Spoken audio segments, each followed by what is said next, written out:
What's up, gamers? It's Dunskeet here. This video will be discussing points 3 and 4 from my squad guidelines video. Point 3 being making sure your squad's on the same page, and point 4 is when to take fights or when to leave.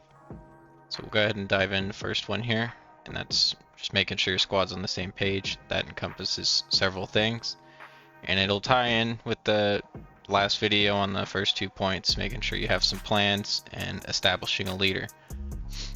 First, you want to make sure your comms are clean and clear.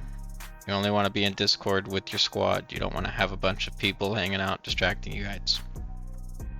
And you probably don't want to do Discord streams. I think that it's more of a distraction and it doesn't allow you to develop the game sense that you need, especially if you want to get to a point where you can split up. But do whatever you want.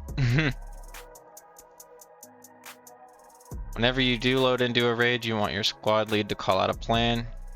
Make sure everybody understands where you spawned, where you're heading. Next would be callouts. Make sure you're establishing clear callouts that everybody agrees upon and understands. This will lighten the load when you're in engagement and reduce the amount of times you have to clarify a callout, so you're not repeating yourself or trying to clarify what it is you even mean when you're calling something out. And then one extra point for callouts is making sure everybody understands what the front of something is and the back. It shouldn't depend on your current perception. You want to establish an entrance and an exit of a callout. It doesn't really matter if it's technically correct. What matters is that everybody understands what you mean when you make the callout. I'll show a map real quick. Let's say you're over in the village right here. So when I'm in my duo with my brother, we call this one courtyard, this one is garage house, and this one is the big house. And it's important to know, we consider there's a back door here, we consider this the back of the house, and this is the front of the house. So it just helps to be clear about what you're talking about. And another example I had was, say you're down at the lumber mill here, talking about this gray building. We would consider this the front, and this the back, and that's the side. Just little things like that, making sure your callouts are clear and everybody understands what you mean when you're making a callout. Next would be positioning. This is sort of squad dependent. You want to make sure you kind of pay attention to how your squads play and what they tend to do. I would advise against the squad just stacking up on top of each other. That usually doesn't end well. So if you're new to squad play, I have a couple of strategies that can help you out. This will help lessen the mental load of knowing if what you've spotted is actually friendly or if you can just open fire so you don't have to hesitate, because hesitating will get you killed. So the first strategy is to just use an invisible 15-meter rope on your squad, like kids going on a field trip. This allows your point man to know for certain that whoever's in front of him is not friendly, and it allows the dude in the back to know anybody behind you guys is not friendly.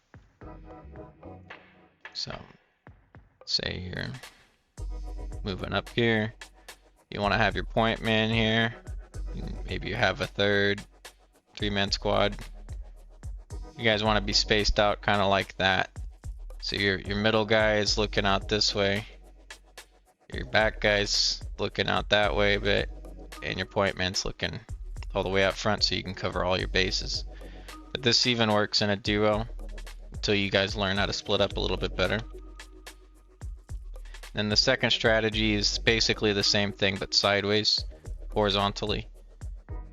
So you'll want to spread out this way, and then yeah, you can kind of you want to keep your head on a swivel pretty much all the time.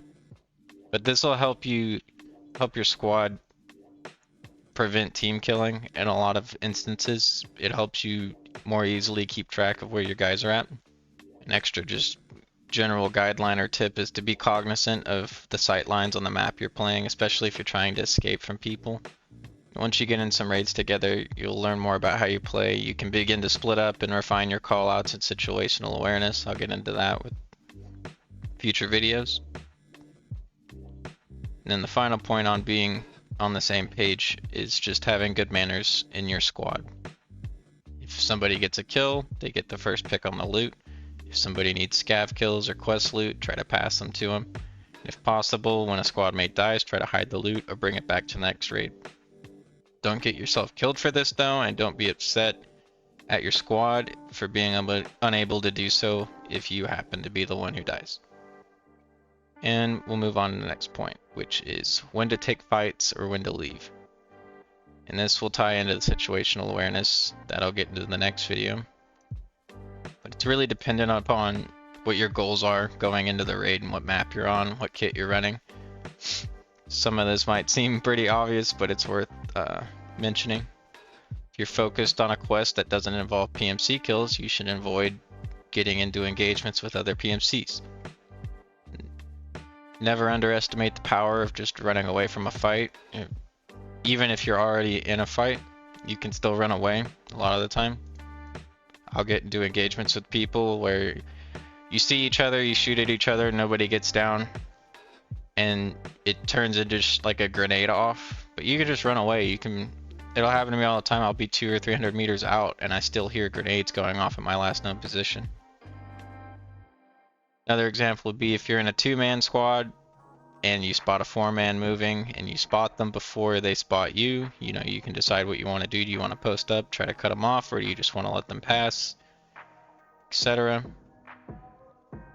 If you do end up in an extended firefight, you want to be wary of third parties and player scavs pulling up, because if it doesn't end quick, you'll have a hard time getting your loot and then getting out from there.